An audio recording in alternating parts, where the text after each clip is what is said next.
And now for something completely different.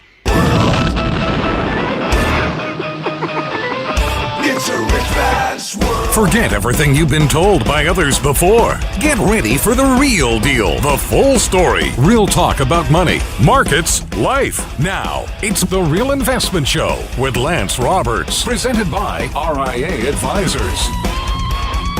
And good morning and welcome to the show today. It's, of course, February the 1st. That's right, January behind us and brand new month in front of us. And it's, it's a shorter month. It's only 28 days, right? It's not leap year, right? Nope. Okay, just 28 days. See, not trying to drag things out. I know now you're checking, right? So, by the way, interesting news today, right? This day in history, I think it was 1945, if I'm not mistaken.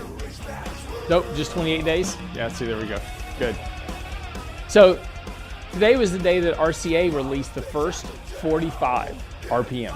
Really? Yes. Now, do people know what those are? No, I was going to say, that if you show one of, do you remember those little clips you used to have? That you'd have to put, so if you don't know what a 45 record is back in the day, right after stone tablets, right? So I think Graham had just died at this point. So anyway, but no, so RCA releases this 45 record, and one of their commercials is that you can store 150 hours of music within 1 foot of shelf space. Wow. Right? Because you could, these are small little 45, 45 records. Mm-hmm. And of course you had to either have the adapter on your record player, or you had to have these little clips. And I actually saw these clips on eBay or somewhere the other day. I can't remember where it was. Yeah.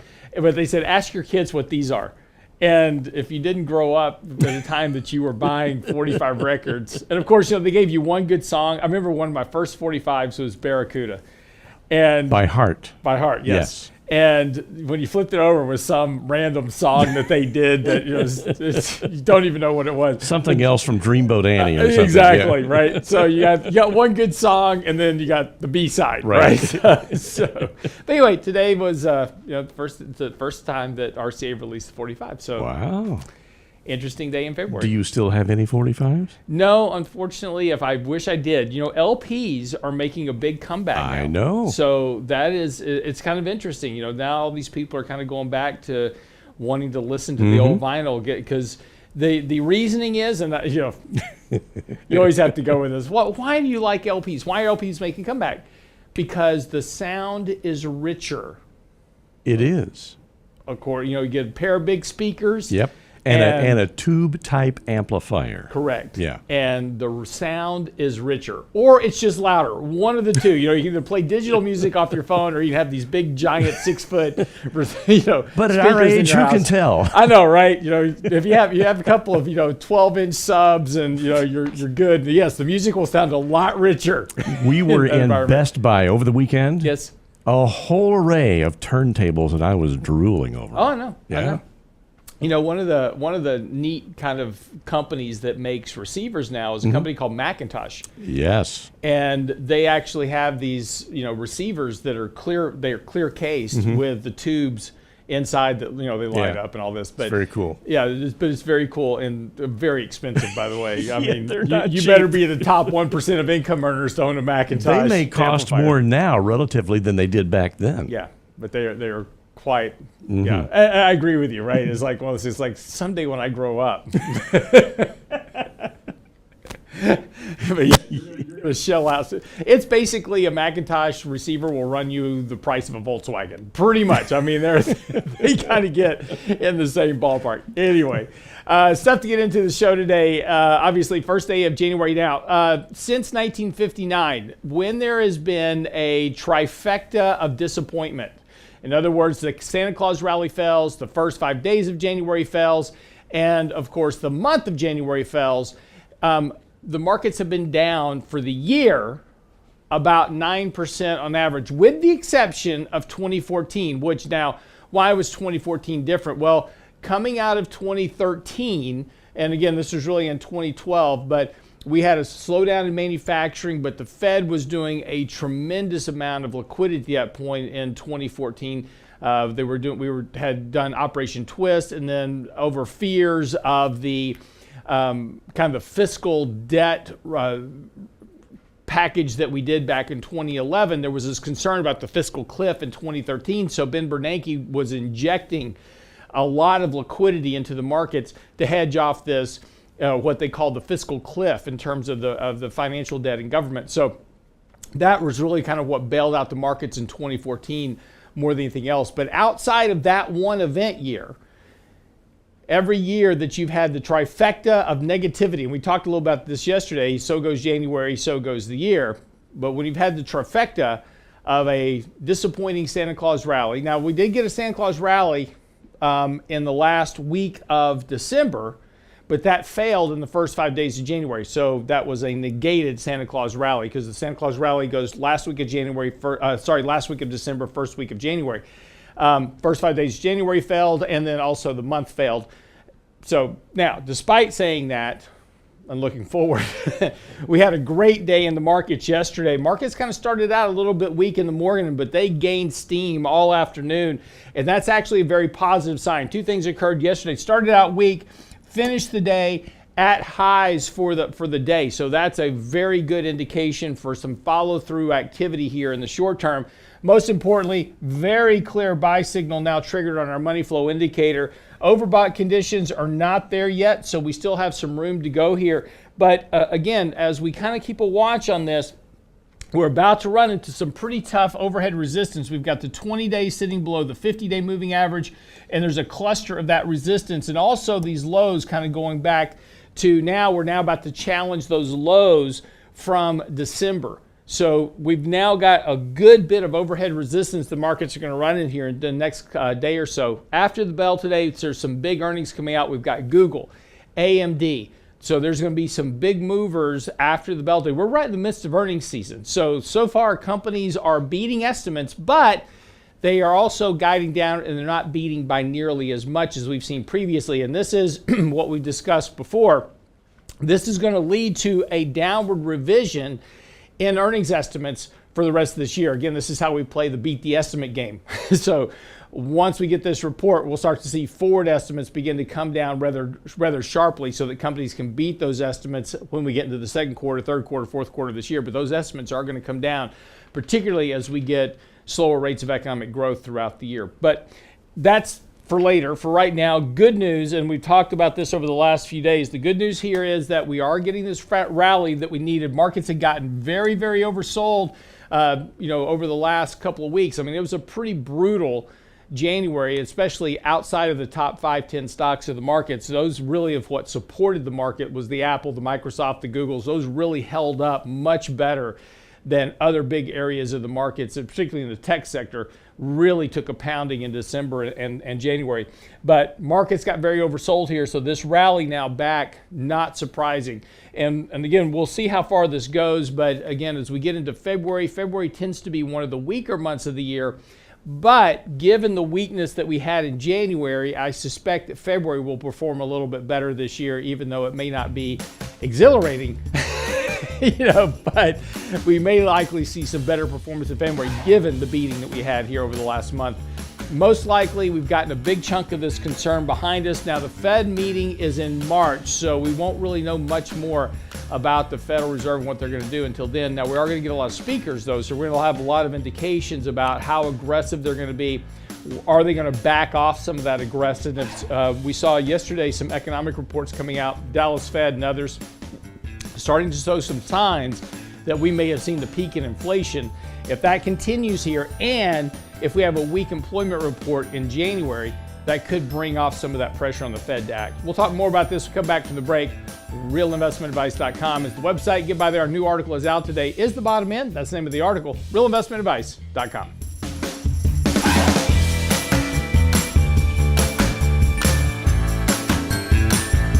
Get daily investment news you can use, delivered at the speed of the internet at realinvestmentadvice.com. Are you leaving thousands in Social Security money on the table? Prepare to properly claim your Social Security at our next virtual Lunch and Learn. What boomers need to know about Social Security. Your claiming choices now can affect your loved ones later. Join Richard Rosso and Danny Ratliff for our next RIA Advisors virtual Lunch and Learn, Thursday, February 10th at noon. What boomers need to know about Social Security. Register now at realinvestmentadvice.com. Realinvestmentadvice.com. Anyone can sell you insurance, and they'll gladly take your premium dollars. The RIA Insurance Agency can provide you with insurance solutions tailor-made for your needs and lifestyle. Because everyone's assets are different, let RIA Insurance review what you need to protect and how. We won't sell you insurance, but what you need will be a matter of policy. RIA Insurance Agency. 888-915-0780. 888-915-0780. Realinvestmentadvice.com. Click on the insurance tab. Do you know what you don't know when hiring and retaining quality employees? Compensation is more than just wages. It's personal time off,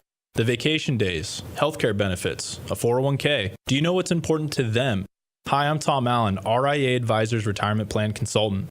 Let us show you how to make the most of an affordable, effective package that will deliver true value for your business and your employees. Call me toll-free at 855-RIA-PLAN or online at realinvestmentadvice.com. And now, another page from the Real Investment Advisors Investing Manifesto. Bulls win in bull markets. Bears win in bear markets. Eagles soar above and take advantage of opportunity. Let us help you soar as you reach your financial goals with RIA Advisors. Neither bull nor bear. RIA Advisors, 281-501-1791 or online at realinvestmentadvice.com. The Real Investment Show.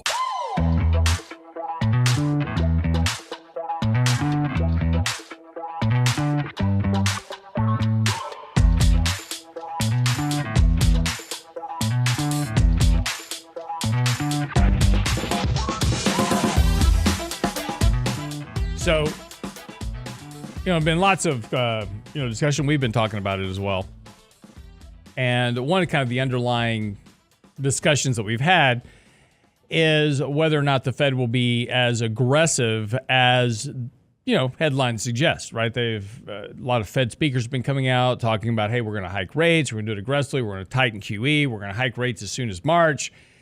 And that's put a lot of pressure on stocks here over the last few days. And the question has been how big of a decline in the stock market would it take to get them to start walking back some of that language? And B, will the economy actually even let them hike rates much? And we've written a couple of articles on this here recently and actually had part 2 out on Friday talking about how the Fed probably won't be able to hike rates nearly as much as they expected. And I thought it was interesting because, again, this all comes down to, this inflation story, right? We've got this rampant inflation and the Fed's got to hike rates and, we've got people piling into the commodity trade, et cetera. And, it's interesting because rate hike odds are now starting to drop pretty dramatically. Now, we talked about yesterday that Atlanta Fed's Raphael Bostic, now he was more of a hawkish Fed member. And he sparked a fresh round of fears that really kind of catalyzed a lot of the overnight weakness that we had seen in the markets coming into Monday. Now that evaporated pretty quickly because he started backing off of that language. And it really didn't take much. He said, this was his quote. He was interviewed by Apollo's Yahoo Finance and said and clarified that a 50 basis point hike is not his preferred policy action in March, adding that the Fed is not fixed on a set policy progression and that we should get a few rate moves in hand, then reduce the size of the balance sheet. Now, this is interesting that he said this because this is something that I had talked about with Charles Payne before, is that before you start reducing the balance sheet, do your rate hikes first. Use your QE to help support financial markets if that's what you're concerned about, and we all know you're concerned about financial stability. But use the QE to support the financial markets while you hike rates, and then once the economy normalizes around higher rates, then reduce your QE, right? But they always do it backwards, right? They reduce their QE first, and then they start hiking rates. So you take away the support, and then you smack them in the face with higher rates. He would go on to say here, he says, I would adjust my policy to maybe be not as aggressive in terms of raising interest rates, particularly if inflation decelerates more than expected.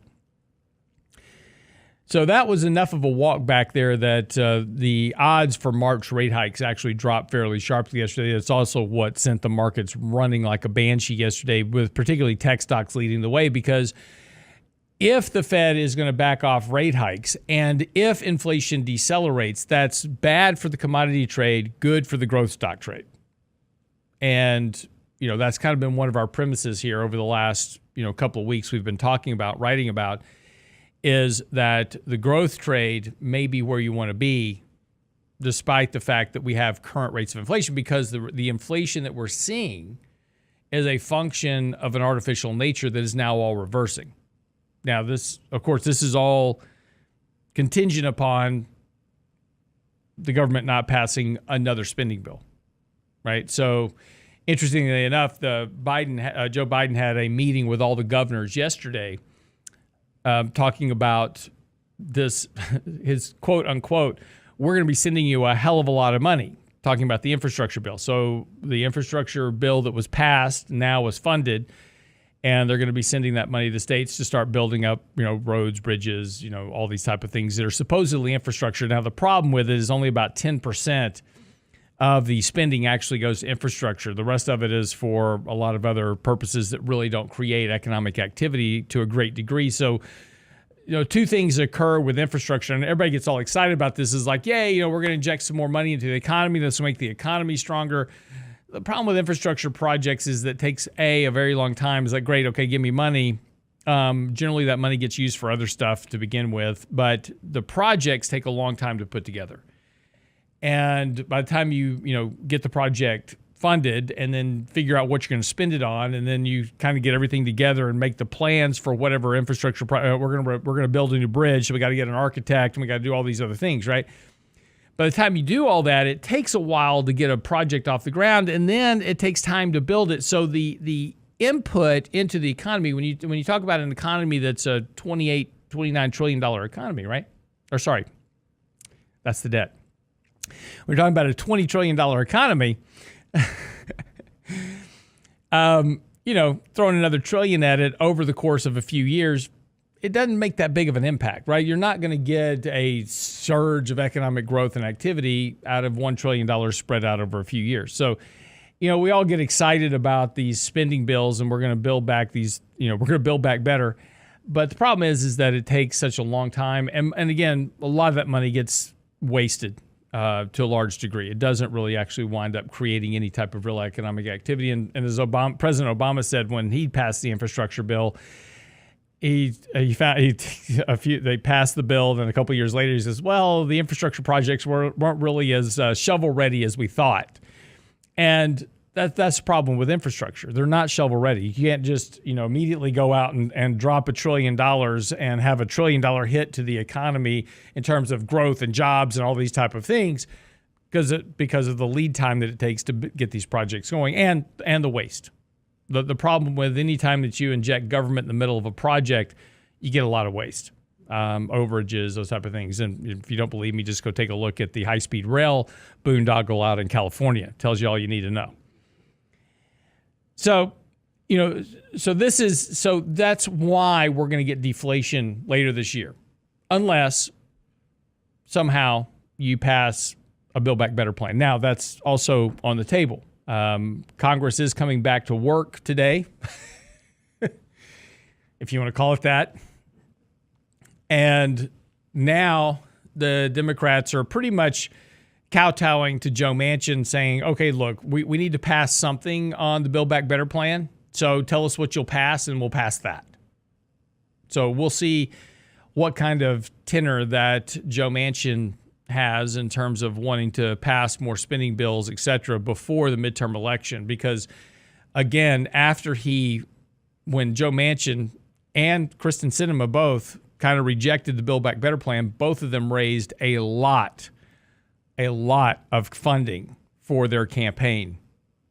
Joe Manchin raised like $300,000 the next day. Kristen Sinema's raised like $1.5 million after they rejected the Build Back Better plan. So it just kind of tells you that even on the Democrat side of the ledger, there's a lot of Democrats that don't support a lot of the social spending. And so it's going to be even more difficult now that Manchin and Sinema have raised capital for being anti-socialist, so to speak. It's going to make it even more difficult for the Democrats to pass any other type of spending bill now between now and November. So again, the whole point about this is that if you're banking on stronger inflation, you need more liquidity input into the economy, and that doesn't seem to be anywhere on the horizon right now. So that's going to leave the markets pretty much, at the mercy of inflation and interest rates and QE. So in other words, the Fed. So, and that's really just, and really this is just kind of where we are at the moment. As we look forward, with liquidity coming out of the system, inflation is going to peak. It is going to start to decelerate. If it decelerates faster than expected, which is possible, given that the Atlanta Fed is now poking the bear with a 0.1% growth rate for the first quarter of this year in terms of GDP. One of the big drivers of the growth versus inflation trade is going to be the labor report when it comes out for January. There is concern right now that the jobs report is going to show a negative growth rate for jobs in January. Now, this is one of the months, though, that has one of the biggest seasonal adjustments of the year. So there'll be a lot of debate over the veracity of the employment report. But if the headline report comes out and shows a loss of 100,000 jobs in January, as an example, that's going to really start to concern the Fed in terms of being more aggressive on monetary policy. And again, if they begin to back off monetary policy in terms of hiking rates and reducing QE, that's going to be better for growth stocks than for the inflation stocks. So this is one of the reasons that we've been talking about lately about taking some profits out of the reflation trade, out of energy and those type of stocks. And, right now, just kind of holding cash, but it's looking more likely that growth trade may be back and more of an important form as we go forward. Because again, what if we do get into this environment where we're looking at slower rates of economic growth, slower rates of inflation, then you're going to be looking for companies to invest in that can generate growth and profits in that type of environment. And that's pretty much your major tech companies, and as evidenced by the recent reports from Apple and from Microsoft in general. So one of the other things, and we'll come back and talk some more about this after the break, is what to be expecting economically as we go out for the rest of this year as well. Again, there's a lot of hope that we're going to see strong economic growth, but there's also the concern, as I was just saying, because of lack of liquidity, because we pull forward consumption, et cetera. What does that kind of look like in terms of economic growth? And again, one of the reasons why we could see, and again, if January is any indication of this, why we could see a more troubling year this year in terms of financial markets than what we've been used to as of late. Be right back after the break.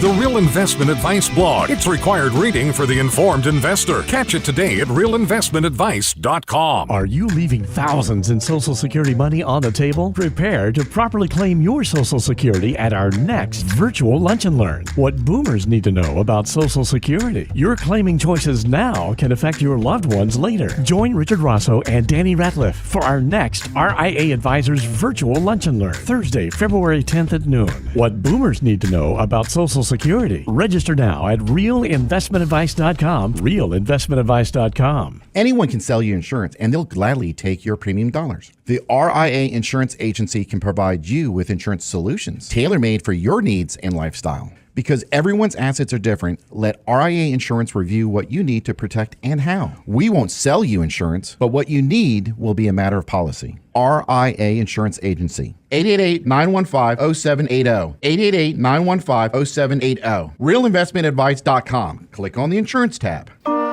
And now, another page from the Real Investment Advisors Investing Manifesto. A passive investment portfolio requires active risk management. It's not a choice, it's necessity. Diversification doesn't protect against risk of loss. Let us actively help you reach your financial goals with RIA Advisors. Neither bull nor bear. RIA Advisors, 281-501-1791 or online at realinvestmentadvice.com. Can't catch the whole show now? Listen to our podcast later at realinvestmentadvice.com. They surveyed Americans asking how many guns do you own? 29% of the country owns 5 or more guns. So I tweeted this out and I said, I'm obviously in the 29% camp. So I got a tweet back, obviously from a non-gun owner, that says, I don't understand why you have to have so many guns. I've got coyotes behind my house. I've got copperheads. The Real Investment Show podcast. Same show, your schedule. And I'm not going to stand out there with a 9mm trying to shoot a copperhead. At realinvestmentadvice.com. It just ain't going to happen.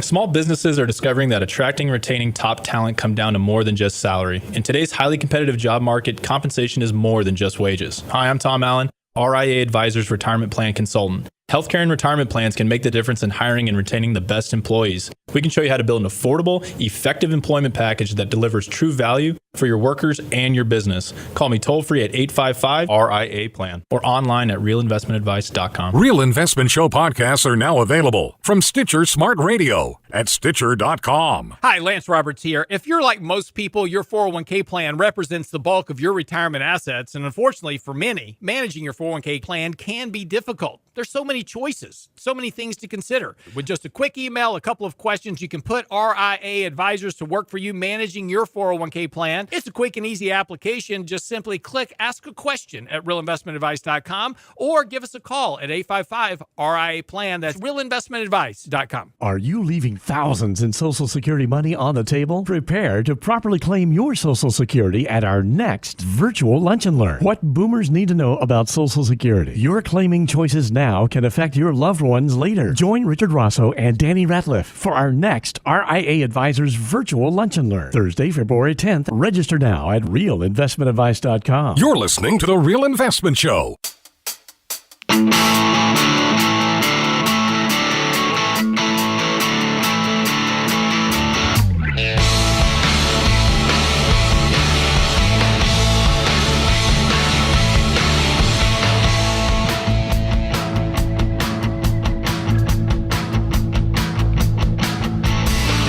So as I said just for the break, lack of infrastructure, lack of spending. And again, we're going to have infrastructure spending, right? But the problem is that it's not really infrastructure. It's all going to other stuff. And ultimately, what we're talking about here is slower economic growth as we go forward. And there's a lot of reasons to expect that. First of all, when you pull forward as much consumption as we did in 2020, 2021, because of all, $1,400 checks to households, $900 checks, $1,400 checks, child tax credits, unemployment benefits, you name it. We pull forward a lot of consumption, right? So that created a lot of economic growth, but it's not sustainable because, again, what you need for sustainable economic growth is people producing, and you need everybody at work producing materials, and manufacturing is much better for that than services. Low wage paying services don't really promote a lot of economic growth. But this is really kind of the gist of the article that we wrote yesterday about the hard asset trade. A lot of people right now chasing hard assets and commodities, and it's interesting when we talk about this because, again, right now we're talking about natural gas futures, right? They're surging at the moment because of expectations we're going to have this massive Arctic chill, and it's going to potentially threaten the power grids again, kind of like we saw back in 2020 when we were all shut down in our house. In 2021 we're all shut down in our house, and we're all freezing to death, and there's no power, right? We're all out in our cars charging our phones. I don't have that problem now. I bought a generator, so. Oh yeah. So now I'm not actually. Now I'm like rooting for it. Come on, let's see this thing work, right? Shut it down. There's 3 of us boom, boom, boom. 1, 2, 3. It's like generator row. Exactly. Yeah, just every once in a while I randomly just go outside in the garage and just throw all the breakers just to, just to let it work. Testing. I'm teasing. But, and again, and so you're seeing oil prices up and the headline, $90 oil is on the beginning. Yeah, be careful with this stuff because, again, this is media headlines. And they, these headlines are to get you to do clickbait, and they typically, are based on something that happened recently, and they begin to extrapolate this all out into this is going to be the way it is forever. And that's really just not the case, because when you start talking about, oil prices and energy prices and these type of things, it's a function of economic activity. It's supply versus demand. It's all these type of things that drive it. And, we can go back in history, and there's a long history to commodity prices, right? And I just took some data recently for the article, which is on the website right now, by the way. I just looked at commodity prices since 1980, right? So yes, just prior to 1980, right, we had the big oil spike, and that was driven by the oil embargo and all of the things that were going on. This massive oil spike, and after that oil spike, of course, things started to return to normal. And at the time back in the late 70s when we were having this oil embargo, everybody thought that this was going to be the new paradigm, right? This is going to be the way it was forever. But it wasn't. The economy began to slow down, inflation began to fall, oil prices came back down to earth, and commodity prices then fell from 1979 all the way through 2001 because production was rising and demand was falling because we were getting slower rates of economic growth. And so, as you saw, as a consequence of that is depreciating oil prices. And despite the fact that back in the 70s, we were talking about, equivalent rates of oil prices to today, like $150 a barrel. In 2000, oil prices were about $20 a barrel, and we were worried about oil prices going to 10. And then again, shortly after that, then we had this massive surge in oil prices and commodity prices because it then became a issue of foreign consumption. China was accumulating all the commodities, and so commodity prices started to rise, and we were getting to peak oil production. We were going to run out of oil by 2008, and you remember the headlines back then. It was like, oh, peak oil, we're all out of oil, we're all going to die now because we can't get any more oil. And then we had the fracking miracle. And we discovered fracking, and all of a sudden we had supply coming out our wazoo, which is a technical term. So now we've got just a load of oil coming out from everywhere, and the peak oil becomes peak glut, and oil prices and commodity prices collapsed along with the global kind of economic collapse during the financial crisis. Now, then, following that, we had another big rally in oil prices as we got into, more QE and started, really chasing oil prices, fracking companies, these type of things. And of course, demand was picking up post-financial crisis now. So now the economy's kind of getting back on track. We're starting to see some return of inflation. So yeah, oil prices go up with that. But shortly after that peak, 2011, 2012, we get into a manufacturing recession. The economy starts slowing down. Oil prices begin to decline. And look, we can just go through this whole cycle, right? Oil prices ebb and flow with the economy and inflationary expectations. And while there's a lot of inflationary expectations right now, those inflationary expectations and economic growth were all a function of artificial liquidity. That is now going to reverse. So the whole point of the article is that we regularly see these kind of booms and busts in these types of assets, but unlike stocks, these things tend to bust a lot. and fairly regularly. So you want to be careful. I'm not saying that they're going to bust tomorrow, go sell all your hard assets. I'm not saying that at all. I'm just saying, just understand there's a dynamic to all of this that is very important. And the biggest one is really simply just to watch M2, which is the money supply, because again, that's that inflationary impulse. And when you have increases in money supply, you obviously get an increase in commodity prices because of the inflationary impulse. Well, money supply is reversing, and sharply. It's about a 9-month lead time to all that. The other side of that is also to make sure and watch the dollar. We're on a real potential here for the dollar to break out for a variety of reasons this year. If that's the case, a stronger dollar makes commodities more expensive because we trade commodities in dollars everywhere in the world. That makes commodities more expensive for our foreign partners. Also suggests that emerging markets are going to have much more difficulty as well because of a stronger dollar.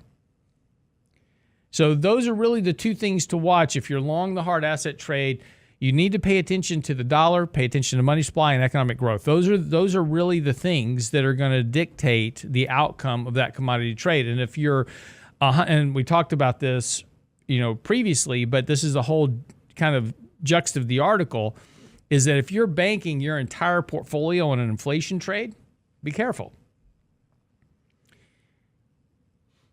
If we begin to get a deflationary impulse into the economy, or I shouldn't say deflationary because that would imply, negative rates of inflation. If we had a disinflationary impulse in the economy, that's going to bode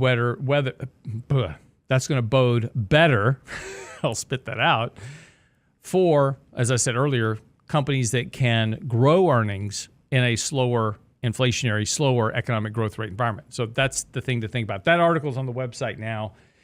realinvestmentadvice.com. It's called The Hard Asset Trade. Is it a trap in the making? Because I've seen this numerous times repeatedly, and we've had these conversations on multiple occasions that, we watch individuals get trapped on these trading ideas and they're winning, right? So you're making all this money. It's great. And you're buying all these stocks and you're doing fantastic. And the problem with the commodity hard asset trade is that when it breaks very quickly. You don't get a lot of notice. It's if we go back to our chart, you can see it.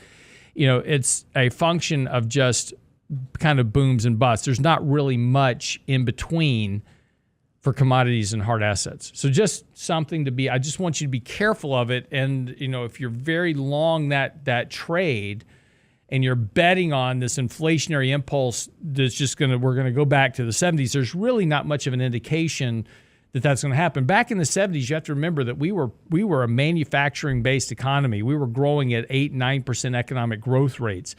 So that's why you had higher rates of inflation, and then you laid on the oil embargo on top of it, and then you just got a spike in inflation rates. So, but you already had much stronger rates of inflation back in the 70s because you had very strong economic growth. You don't have that today. And that's the big difference. We have a deflationary economy because of the debt, because of demographics. Those are the things that are going to continue to weigh on the economy as we go forward. Okay, come back from the break. Of course, the question is kind of the big issue, of course, is the bottom end. That's really where we are. So we'll kind of come back. We'll look at a couple of charts on our SimpleVisor website and kind of go through a couple of markets here and just talk about, is the bottom end and what potentially to do now with your money. Be right back.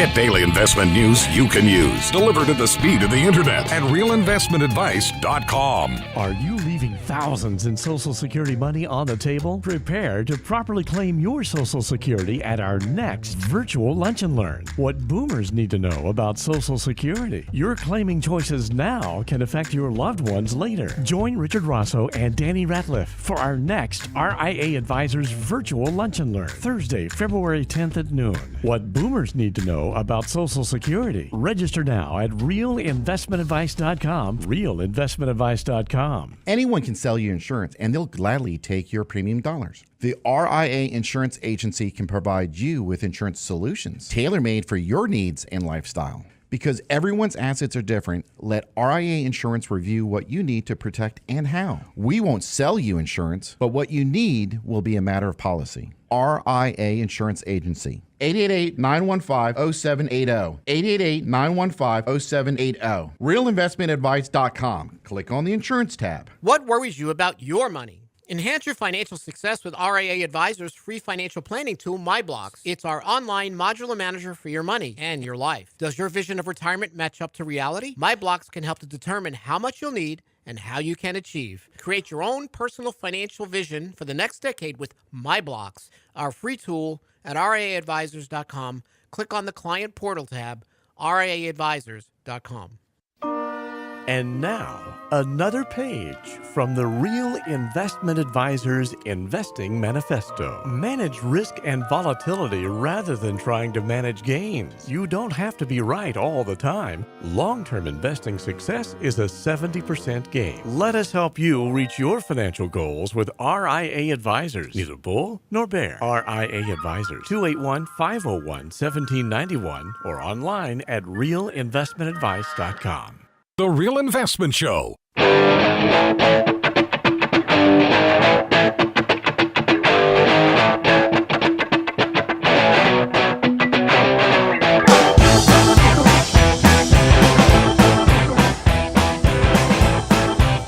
was that?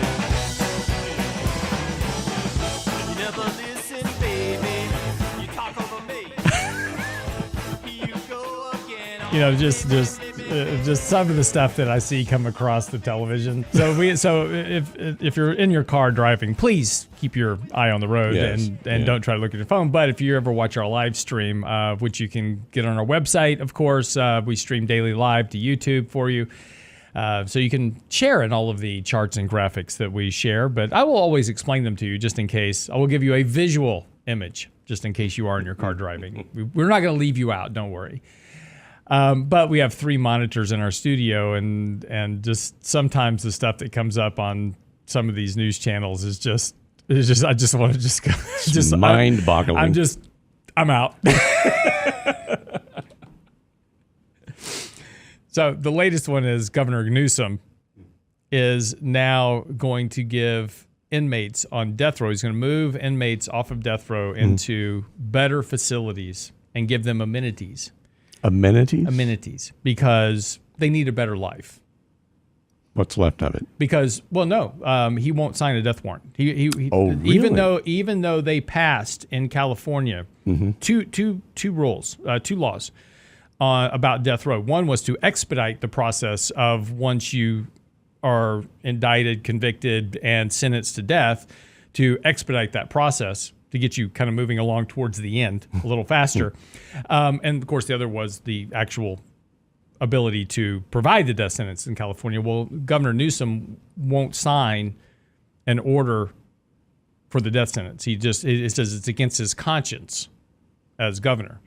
So instead now he's now going, he thinks they deserve a better life. And so, you know, I just can't imagine being the parent of somebody who has lost a child or somebody to a serial murderer or whatever, and to find out that they're being transferred into a better place with more amenities. That's got to be tough on the parent. That's what I'm saying. That's why I'm sitting there going, what? I'm out. This is getting ridiculous. And, you know, that's the other thing. If you're moving from California to Texas, welcome, love you, glad you're here. You know, Brent, what is the state slogan Yeah, let's do it this way. Okay. Multiple choice. State slogan of Texas. Don't tread on me. Come and take it. Or friendship. It's friendship. It is friendship. Yes. No, most people don't know that. Yeah. But it's true. I mean, Drive friendly. Yeah.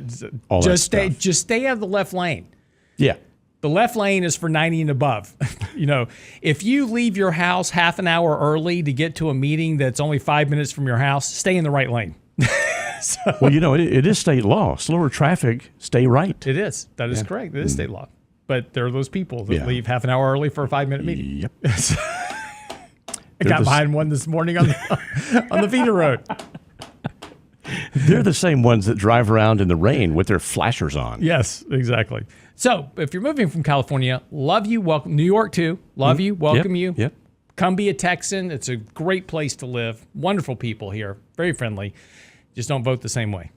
Remember, that's all we ask. You're refugees, not missionaries. Exactly. So, just a little side note. Don't want to wind up. Anyway, is the bottom end? That's the, because I think it is in California. So. And I know we've got listeners in California, and I'm just picking on you this morning. Okay, so don't be offended. Don't be offended. Just having a little fun with you this morning. It is not easy. Brent, shame on you. My mic was off. True. I'll still call you out. No hot mic moments here. Exactly. So is the bottom end? That's the question. So if you go to our kind of our do-it-yourself investment site, simplevisor.com, we actually publish, we've been working on this for a while, I've recently published it lately. It's our money flow indicator.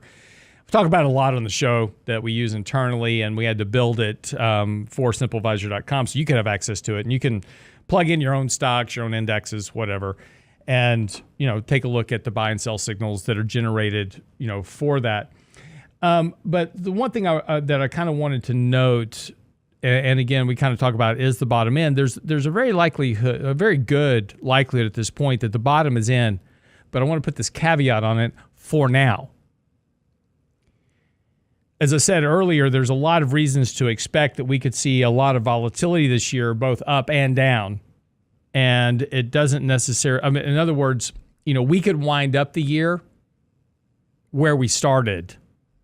And in the meantime, see 10% down markets, 10% up markets, 10% down markets, 10% up markets, and wind up right where we start, right? I mean, that's, a possibility.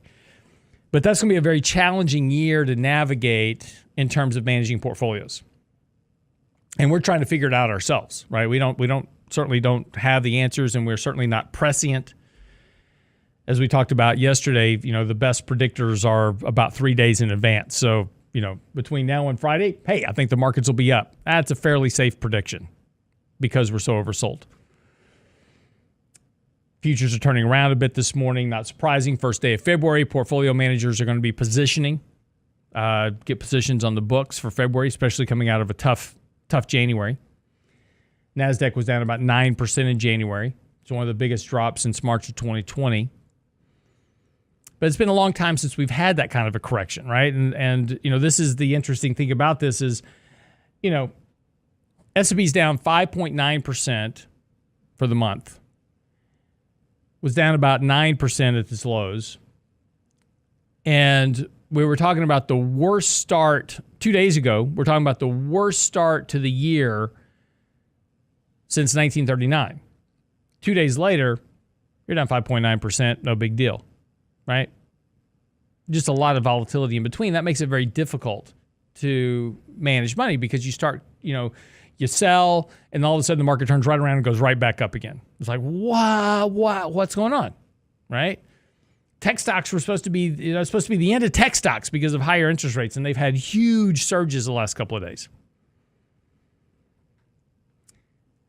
But, this is where our money flow index kind of helps solve some of that problem, because when markets get extremely oversold, now, and again, this isn't an absolutely perfect indicator. There's a little bit of interpretation that we have to apply to the index. But, the raw signals are there in terms of buying and selling, but sometimes they can give you a bad signal every now and then. That's just the way it is with all technical indicators. And sometimes we, ignore the signals if the signals are kind of in the middle of the range, because that's where you get bad signals. You'll get a short-term little sell, then a buy right behind it, and kind of get whipsawed, which happens. But when those signals get to extremes, either really overbought or really oversold, as we are at now, the signals tend to be a lot better. And, as we can see here, just a couple of days ago, we triggered this buy signal, and it's been a very good buy signal for the last couple of days. And this really kind of goes with any index that we run. Ultimately, I mean, if we take a look at the Qs as an example, it's kind of the same idea. Triggered this buy signal about 2 days ago and have had a very strong rally ever since. And this is the kind of indicator that we're looking for, is when we're looking for these rallies in order to try to keep from making, bigger mistakes, is to allow these oversold conditions to work for you. So now the question is that the bottom, right? Did we just see the bottom? Now, if we look back in, previous history of the last year, the answer would be yes. That was the bottom. But the difference over the last year is that we had a Fed that was doing $120 billion in QE every month, and interest rates were stuck at zero. Now, you don't have that. Or I should say you have it, but it's being reduced and reversed. At least for the now, that's the view going forward. So if we assume that the Fed is going to wind down QE to zero, that's going to be less financial support for markets. If they do start hiking interest rates, that's going to slow economic growth, earnings, and potentially cause more turmoil for the markets. Stock markets really don't like rate hikes. Now, from the first rate hike, if the Fed hikes rates in March, the historical average before the market really comes under pressure from rate hikes is about 9 months. But given the fact that the economy is already weak and you already have inflationary pressures, at least in the short term, that's dampening consumer demand, those type of things, the impact from rate hikes could happen much quicker than we have seen in the past. Right? The shortest period between the first rate hike and an economic problem, or I should say a financial market problem, was 2 months. I was back in the 60s. But again, it can happen faster than that. 9 months is the average, which means that obviously sometimes it happens sooner, sometimes it happens later. My bet, if I was going to bet on this, I would bet that a rate hike would impact the market sooner. But as I said, in the short term, and again, if you go to simplevisor.com, you can check out all of our research. There's tons of research tools for you. This money flow chart, of course, is one of them, but overview the markets, X-ray, look for positions, do your own research, do your own analysis, and you can even tap into our portfolio strategies as well, all there at simplevisor.com for you. Check it out. You can try it free for 30 days. I'll spit that out. But just be careful here. Yes, the bottom is in short term. Sustainability right now is going to be the next question, and we're going to need a few more days to figure that out. But don't panic here. But if you didn't like the sell-off, use this rally to reduce risk a bit, rebalance your portfolios, kind of get yourself in a little bit safer position until we can kind of figure out where we're headed to next. I'm Real Science Roberts. That wraps up the show for the day. RealInvestmentAdvice.com. See you back here tomorrow. It's a rich man's world.